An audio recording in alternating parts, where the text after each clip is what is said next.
everybody, it is Julie. Welcome back to Pages and Pens. Today I am here with a really fun video. I have done one of these already.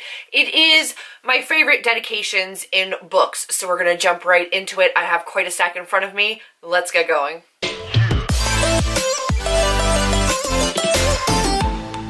Alright guys, we're going to jump right in. I have a stack of 5, 10, 15 books in front of me. I did do one of these in the past, and I think it only had a couple of books on it, so I definitely have a lot more. I went through all of my shelves recently and looked at the dedications.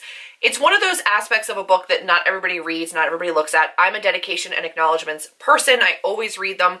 These are ones that I found interesting, intriguing, heartwarming, touching in some way or another. Something that goes beyond the, traditional naming of one person or a parent or something in thanks.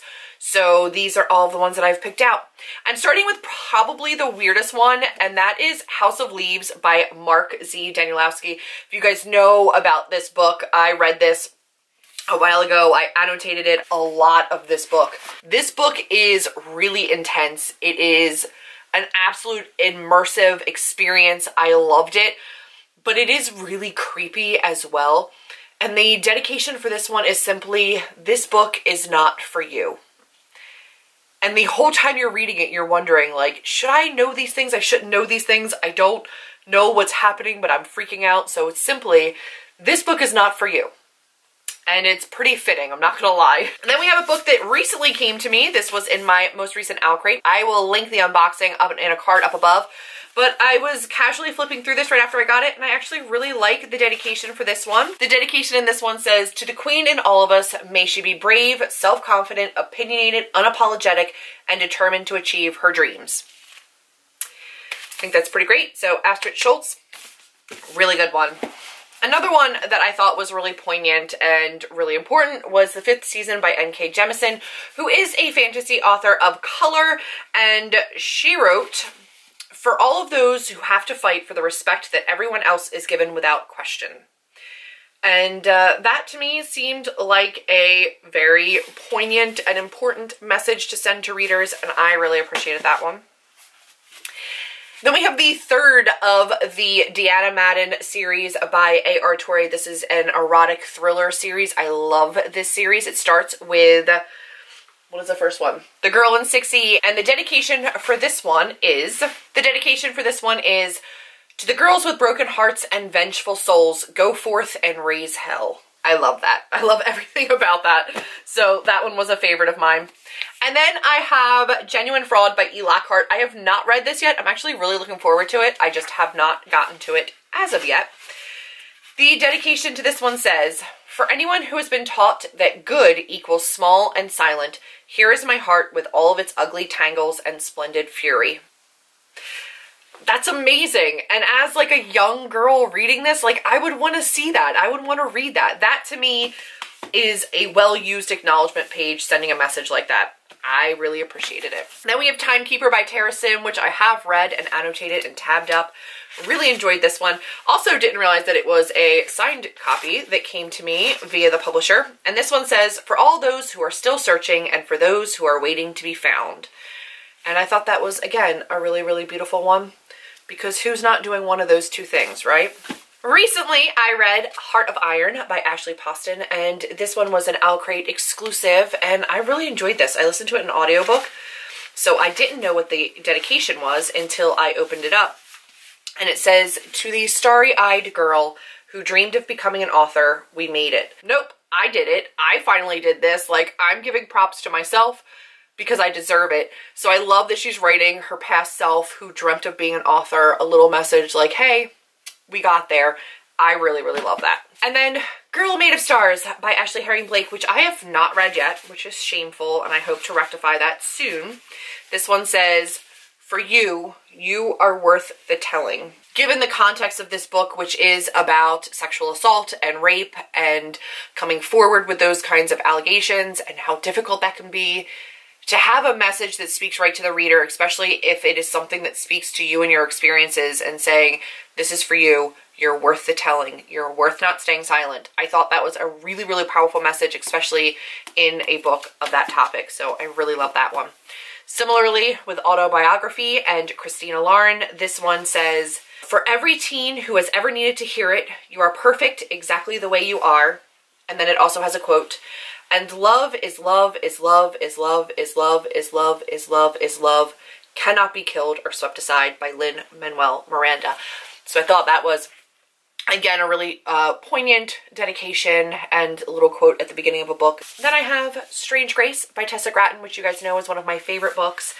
Absolutely love it. And the dedication to this one is, to all the witches, harpies, saints, and sisters who have made my life spectacular. I thought that was pretty great. Again, it's another like personalized message from the author, but I just love that she included witches, harpies, saints, and sisters. Thought that was really special. My stack is getting really aggressive over here. I've also had to rearrange my entire shelves behind me because I pulled out so many books. Then a recent book which I have not hauled yet but will show up in a haul soon. This is A Quiet Kind of Thunder by Sarah Bernard, which is a book that I really, really loved. And I picked this up on Book Outlet. And this one simply says, For the Quiet Ones. This one is about a girl who is a select mute and a boy who is hard of hearing. So For the Quiet Ones and A Quiet Kind of Thunder, I thought that was a really, really fitting dedication. And I super liked it. Then we have Into the Drowning Deep by Myra Grant, which is probably the most ominous of all of the dedications. And this one is personalized, but it's the note that comes after the personalization that really got me. And this one says, For Mike and Marnie, stay away from the water. And if you've read Into the Drowning Deep, or you know the premise of like evil mermaids, For Mike and Marnie, stay away from the water is pretty fitting and terrifying. Then I had Alex Approximately by Jen Bennett, and the dedication for this one is, For the evaders, avoiders, dodgers, and sidesteppers, you probably have a good reason for hiding. May you work through it and find your inner lion. I think there's a whole bunch of us, especially in a YA, contemporary, romancy kind of coming of age book where you're just kind of afraid to deal with some of the stuff that you have to deal with and you might be hiding from certain things. I thought that was a really poignant message for an author to send to the youth. Then the last two, before I go into like a special genre of this area, are two by Kay Ancrum. I'll start with The Wicker King since it is her first work. And The Wicker King's dedication says on this beautiful page, This book is dedicated to all the kids whose arms are filled with too much for them to hold, but who are trying their best not to drop a single thing. I see you, and I am proud of you for trying. Which makes me want to cry in and of itself, just because that says so much. And again, given the topic of mental health that is discussed in this book, it's just a very hard-hitting dedication, and I love that she took that time to send a message like that. I also really, really love this little memo that's down here, which will come into play with the next series that I talk about as well. It says, On disposal, if you skip recycling and toss in the trash, something you love will burn to ash. Just a little warning for you that most people, when you're reading this, will miss because you don't look at that side page, which is like the copyright and all of the different like library details. But I love that she put that in there. I have The Weight of the Stars, which is her new release that just came out. And I reached out to Kayla, and she very, very kindly signed and personalized. She said, thank you for the lovely review. And she signed it here in gold pen. I had messaged her asking if there was any opportunities for signed books, and she said that there weren't currently, but she had showed my video review of this, which I will link up above, to her mom, who spent an hour crying. So she said that I more than deserved a book. So she sent this to me very, very kindly. And I did already buy my own copy. So I have an ARC, my own copy I bought to support her financially. And then she sent me one, which was very, very kind of her.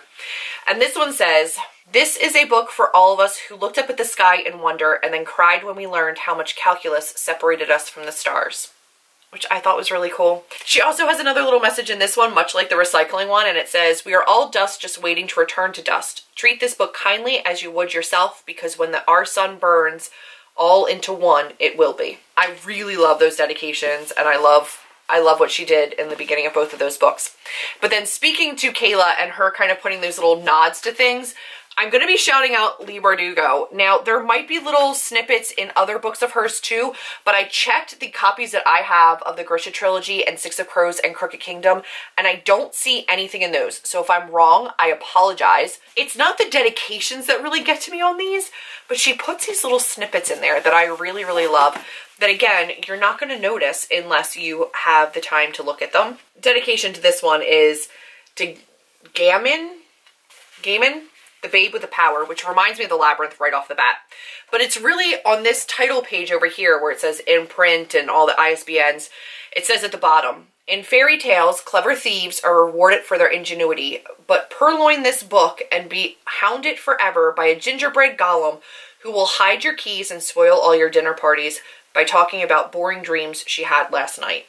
So it's basically her little warning against piracy, which I thought was really, really funny. And it was brought to my attention actually on Twitter that existed in that book. So I looked in some of her other ones. I recently got The Severed Moon by her, which is a year-long journal that I'm going to start using. I haven't yet, I should. This one says, a peasant can become a queen, a pauper rise to prince, but steal this book and you'll become a thief never heard of since, which is really cute as well. And then I did check in King of Scars, and there is something in King of Scars, even though I didn't see anything in her other books. So maybe I just don't have a version that has them. And this one says, at the foot of the Petrozzoli lies a small swamp that smells potently of feet and rancid cooking oil. It is known as the armpit, and its fumes cause dizzy spells, vomiting, and fervent prayers to Sankt Bosco the Minty. Forced to camp there overnight and desperate for relief, an army regiment begged a passing witch for help. A generous sort, she cut off her nose and replaced them with crow's beaks, and they were grateful for it. Steal this book and you will stink worse than this swamp, and no passing witch will help you. Which is just hilarious. Like, she weaves magic into the little warnings about piracy, which I thought is fantastic. So those are not actual dedications, but they are little gems that are hidden in some books. So maybe the next time you're reading one, take a little extra time to look at the dedication, take a little extra time to look at that ISBN page and see if there's any special mentions and little notes there. If there are any other gems that I've missed, either in Leigh Bardugo's work or anybody else's, definitely let me know down below. I think when an author's intention with a book and message and drive towards a book is very clear from the dedication, it just adds to the book's, like, overall merit for me. So that has been some more dedications that I love. I look forward to doing more of these in the future as more books come into my collection with amazingly thoughtful authors. But that's been it for this video. If you liked it, be sure to give me a big thumbs up, click subscribe, and I will see all of you in my next video. Bye, guys.